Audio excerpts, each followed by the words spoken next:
एका गावामध्ये संपत नावाचा एक माणूस आपल्या बायको विमला आणि आपल्या 15 वर्षीच्या मुलगी राधा बरोबर राहायचा.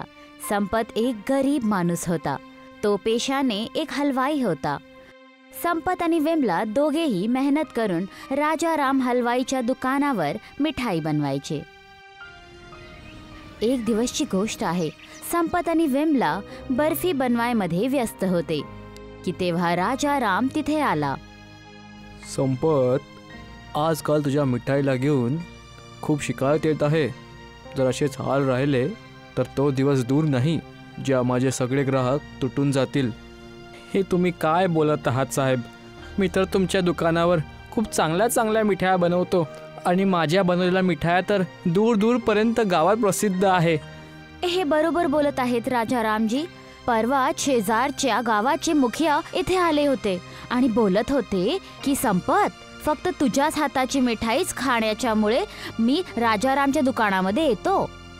तर याचा अर्थ हा आहे की तुम्ही दोघं पती पत्नी हे म्हणत आहात की तुमच्या दोघांमुळेच माझे दुकान चालत आहे. जर तुम्ही दोघं माझ्या दुकानावर मिठाई नाही बनवणार तर मी रस्त्यावर येऊन जाईल. तुम्ही माझ्या बायकोच्या गोष्टीचा चुकीचा अर्थ करत आहात मालक. तिच्या बोलण्याचा अर्थ बिलकुल असा नव्हता. तिचा काय म्हणण्याचा अर्थ होता मी बरोबर समजलो. अरे भावा, मी तुझा मालक आहे. जर मालक असल्याच्या नात्यानं तुला काहीतरी म्हटलं की मिठाई थोडी चांगली बनव, तर ह्यात तुझ्या बायकोला वाईट वाटलं असं कुठली गोष्ट होती? तेव्हा तिथे दुकानमध्येच काम करणारा चिंटू आला. चिंटू कामचोर हलवाई होता जो संपत आणि विमलाकडून खूप जळायचा. मालक, मी तुमच्या तिघांची गोष्ट बाहेर ऐकत होतो. तुम्ही एकदम बरोबर म्हणत आहात. ह्या दोघांच्या दिमागात हीच गोष्ट आहे की हे दोघं इथे काम करत आहे त्यामुळे तुमचं दुकान चालत आहे. खोटं नको बोलूस चिंटू. तू तर तसं पण आम्ही नवरा बायकोवर कसं ना कसं जळतच राहतोस. आम्ही तर तुझं काहीच नाही बिघडवलं, मग तू आमच्या खिलाफ मालिकला कशाला भडकवत राहतोस? आता तुम्ही दोघं एकमेकात वाद घालणं बंद करा आणि आपल्या कामावर जास्त लक्ष द्या. एवढं बोलून राजाराम तिथून निघून गेला. संपत आणि विमला आपापल्या कामांमध्ये व्यस्त झाले. संध्याकाळच्या वेळीस ते दोघे आपल्या घरी गेले जिथे त्यांची मुलगी राधा त्यांची वाट बघत होती. मी तुमची केव्हापासून वाट बघत होते. का? काय झालं बाळा? आम्ही दोघं तर रोज ह्याच वेळीस येतो घरी. आज तू आमची वाट का बघत होतीस ग? कारण मी आज तुम्हा दोघांच्या आवडती डाळ भात बनवला आहे आणि मी अरहरची डाळ मध्ये देशी तूप आणि मिरचीचा छौक पण लावला आहे. वा बाळा वा. देव प्रत्येकाला तुझ्यासारखी मुलगी देव. मला तसं पण खूप जास्त भूक लागली होती आणि आल्यावरच तू ही गोड बातमी सांगून माझं मन प्रसन्न करून टाकलं. तुम्ही दोघे बसा, मी लवकरच तुम्हा दोघांसाठी जेवण घेऊन येते. ते तिघं एकत्र बसून जेवण करायला लागले. जेवण झाल्यानंतर राधा आपल्या बाबा संपतला बोलली, बाबा, तुम्ही इतकी छान मिठाई बनवता, मग तुम्ही आपली स्वतःची दुकान का नाही उघडत? हा विचार तर माझ्या मनात पण खूपदा आला आहे राधा. पण तुला तर माहीत आहे की आपली आर्थिक स्थिती अशी नाही आहे की ज्यांनी आपण आपली दुकान बाजारात उघडू शकू ग. तुझे बाबा एकदम बरोबर बोलत आहेत राधा. आणि जर का आम्ही कुठून उधार घेऊन दुकान उघडलं पण तर राजाराम आमची दुकान अजिबात चालू नाही देणार.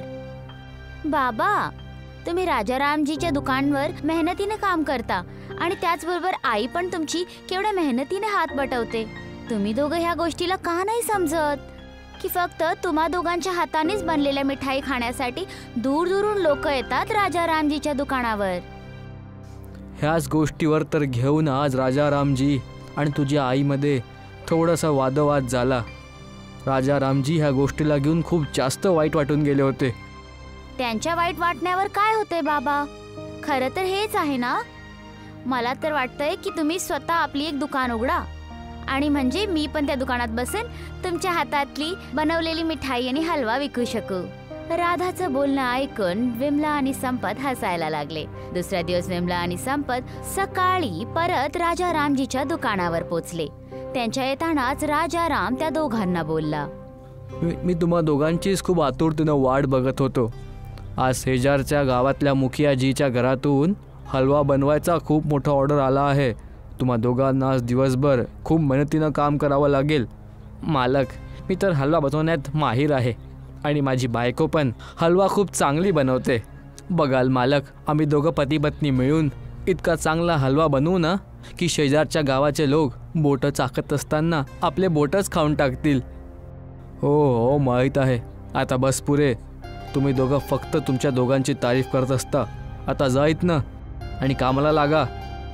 राजा रामचं बोलणं ऐकून ते दोघे नवरा बायको तोंड पाडून कामावर लागले. संपत आणि विमलाने संध्याकाळपर्यंत खूप चांगला शिरा तयार केला होता. पण त्यांना हे नाही माहीत होतं की चिंटू त्यांच्यावर हळूच नजर ठेवून बसलेला होता. चिंटू त्या शिऱ्याला बघून दुरूनच स्वतःकडून बोलला, हे दोघं नेहमी आपलीच तारीफ करत राहतात. आज तर मी ह्या दोघांना धक्के देऊन इथनं काढूनच राहणार. मी पण बघतो की मिठाचा हलवा शेजारच्या गावात कसा खपतो ते. चिंटूने गपचूप जाऊन त्या शिऱ्यामध्ये खूप सगळं नमक जाऊन मिसळलं. संध्याकाळच्या वेळीस शेजारच्या गावाचा मुखिया दुकानावर आला. कसा राजारामजी? ईश्वरची कृपा आहे मुखियाजी. अरे भावा, आमचा हलवा तयार आहे की नाही? हे काय बोलत आहात तुम्ही मुखियाजी? मी तर सकाळपासून तुमचाच हलवा बनवतोय. अरे राजारामजी, मी तर विसरलंच होतो की तुमच्या दुकानावर तर संपत आणि त्याची बायको दुर्वा हलवा बनवत असतील आणि त्या दोघांच्या हाताचा बनलेला हलवा आजूबाजूच्या गावात प्रसन्न आहे. मला तर हा प्रश्न विचारायचा कुठला अधिकारच नाही आहे. राजा राम जोरात आवाज देऊन बोलला, अरे संपत, मुखियाजी आपला हलवा घ्यायला आले आहेत. आणतो मालिक, हलवा तयार झाला आहे. एवढं बोलून संपत शिरा घेऊन सरळ बाहेर आला.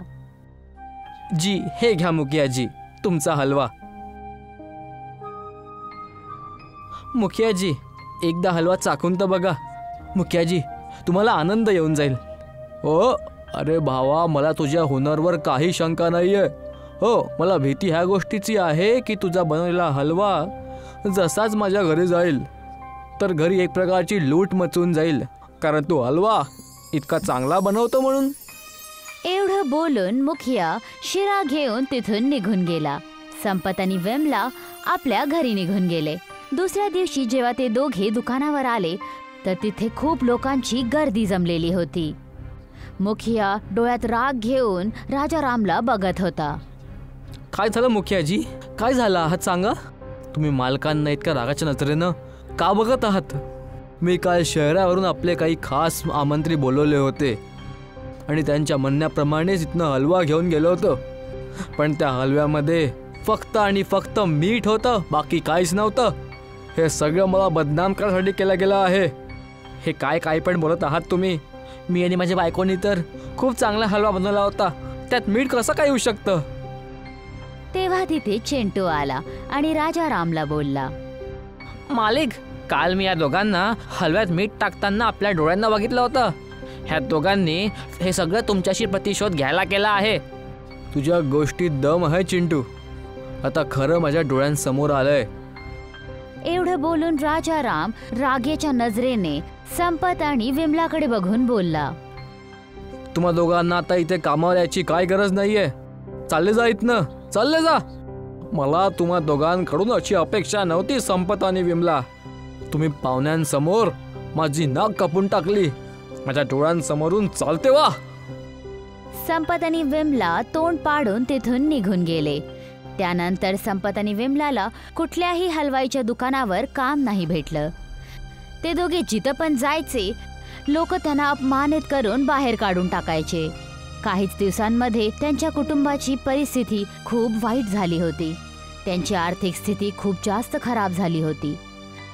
संपत एक दिवस आपल्या घरी झोपलेला होता की तेव्हा त्याच्या घराचा दरवाजा कुणीतरी वाजवला. संपतने बघितलं की एक बारीक दिसणारा एक विचित्र माणूस दरवाज्यावर उभा राहिलेला होता. कोण आहेस तू? मी खूप दिवसांचा उपाशी आहे. काय तू मला काही खायला देऊ शकतो? तुझा आणि माझा हाल एकसारखाच आहे. ह्या क्षणी माझ्या घरी काहीच नाही आहे जे मी तुला खायला देऊ शकील. मी ऐकलंय की तू हलवा खूप चांगला बनवतो. बनवतो नाही, बनवत होतो रे भावा. आता मी हलवा बनवणं सोडलं आहे. तेव्हा त्या माणसाने एक मटकी संपतला दिली. हे काय आहे? ह्यामध्ये खवा आहे. साखर आणि दूध तर तुझ्याकडे असेलच, तर तू माझ्यासाठी हलवा का बनवून देत नाही? मी खूप दिवसांचा उपाशी आहे. संपत एका गाढ विचारामध्ये पडला की तेव्हा त्याची बायको विमला संपतला बोलली, अहो काय जातंय आपलं? थोडी साखर आणि दूध तर आहेच आपल्याकडे, ते पण उद्यापर्यंत संपून जाईल. त्यापेक्षा ह्या बेचाऱ्याच्या पोटाचंच काहीतरी भलं होऊन जाईल. पण आता आपल्याकडे तर चूल पेटवायला लाकडं पण नाही उरले आहेत. बाहेर काही लाकडं पडलेली आहेत, आपण ह्याचा शिरा बाहेरच बनवूया. संपत बाहेर चूल जाळून दूध गरम करायला लागला. पण जसंच त्याने त्या माणसाने आणलेल्या खव्याचा थोडासा भाग दुधामध्ये टाकला तर अचानक एक तेज धमाका झाला आणि बघताच बघता ते दूध एक मोठ्या हवेलीमध्ये परिवर्तित झालं. संपत त्या माणसाकडे बघून बोलला, हे काय आहे?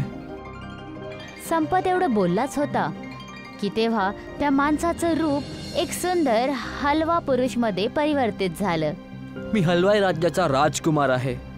तुझा हलवा आमच्या हलवाई राज्यामध्ये खूप जास्त प्रसिद्ध आहे. अशा प्रकारच्या राज्याचं नाव तर मी कधी नाही ऐकलं. हे एक जादुई राज्य आहे आणि माझ्याकडून दिलेला हा खवा तुझं बक्षीस आहे. तू या खव्याचा थोडा पण अंश तू केलेल्या हलव्यात टाकशील तर तो एक खूप मोठ्या हवेलीमध्ये परिवर्तित होऊन जाणार. एक अशी हवेली ज्यामध्ये माणूस राहू पण शकेल आणि तिथे हलव्याचा आनंद पण घेऊ शकेल. एवढं बोलून तो माणूस तिथून गायब झाला. अहो, हे तर आपल्याबरोबर चमत्कार झालं आहे वाटतं. ईश्वरने ह्या माणसाला आमच्या मदतीसाठीच पाठवलं होतं. तू एकदम बरोबर बोलतेस विमला. आता बघ मी काय करतो. बघताच बघता माझा बनवलेला हलवा पूर्ण विश्वात प्रसिद्ध होऊन जाईल. संपत त्या दिवसाच्या नंतर शिऱ्याची हवेली बनवायला लागला. त्याच्याकडे दूर दूरून लोक हलवा हवेली बनवायचा ऑर्डर यायला लागला. आता तर गावामध्ये ज्याच्याकडे पण लग्न व्हायचं तो संपतला ऑर्डर द्यायचा. संपत तिथे जाऊन हवेलीच्या आकाराचे हलवे बनवायचा आणि लग्नामध्ये येणारे सगळे लोक शिऱ्याचा आनंद घ्यायचे. बघताच बघता संपतने आपली स्वतःची दुकान गावामध्ये उघडली होती. त्याचं नाव त्याने हलवा हवेली ठेवलं होतं. एक रात्रीची गोष्ट आहे. संपत आपल्या दुकान बंद करून घरी जात होता की तेव्हा त्याचा जुना मालक राजा राम तिथून आला. कसा आहे संपत? आता तर तू माझ्या दुकानाकडे पलटून पण बघत नाही. मी काय करणार बघून मालक? तुम्ही स्वतः मला तुमच्या दुकानातून बाहेर काढलं होतं, माझ्यावर खोटा आरोप लावून. तुमच्यामुळे मला कुठल्याच दुकानावर काम नाही मिळालं. मला माझ्या कियाचा खूप पछतावा आहे संपत. नंतर मला माहीत पडलं की हलव्यामध्ये मीठ चिंटून टाकलं होतं. मी त्याला कामावरनं काढून टाकलं आहे. आता ह्या सगळ्या गोष्टी करून काय मालक? आता तर माझ्याकडे माझी दुकान आहे. मला माहीत आहे संपत की तू खूप जास्त प्रसिद्ध झाला आहे. तुम्ही मला इथं काय म्हणायला आला आहात मालक? तुमचे डोळे सांगत आहेत की तुम्हाला मला काही सांगायचं आहे, पण तुम्ही संकोचमुळे काही बोलू शकत नाही आहे. गोष्ट अशी आहे संपत की माझ्या पोरीचं लग्न 10 दिवसानंतर होणार आहे आणि मुलाकडच्यांची मागणी आहे की लग्नामध्ये तुझा बनवलेला हलवा हवेलीच्या रूपमध्ये तिथे असला पाहिजे. तसं नाही झालं तर ते स्थळ देणार नाहीत. राजा रामचं बोलणं ऐकून संपत हसत हसत बोलला, अरे तर यात एवढं संकोच करायची काय गोष्ट होती मालक? जर तुम्ही मला हे करायला सांगाल तर काय मी नाही म्हणणार तुम्हाला. तू खरंच खूप चांगला व्यक्ती आहे संपत. तुझ्याकडनं मला हीच अपेक्षा होती. मी तुला परत एकदा क्षमा मागतो. सारखं सारखं क्षमा मागून आम्हाला शर्मिंदा नका करू. तुम्ही आमचे मालक आहात आणि मालक आणि नोकरांमध्ये असे छोटे मोठे झगडे तर होतच राहतात. राजा राम आनंदात तिथून निघून गेला. संपत आणि विमलाने राजा रामच्या मुलगीच्या लग्नासाठी खूप मोठी शिऱ्याची हवेली बनवली. त्या हलव्याच्या हवेलीला बघून नवरा आणि त्याचं कुटुंब खूप खुश झालं. संपत आणि विमला आज पण हवेली बनवतात आणि त्यांची दुकान आता पूर्ण विश्वभरमध्ये प्रसिद्ध आहे.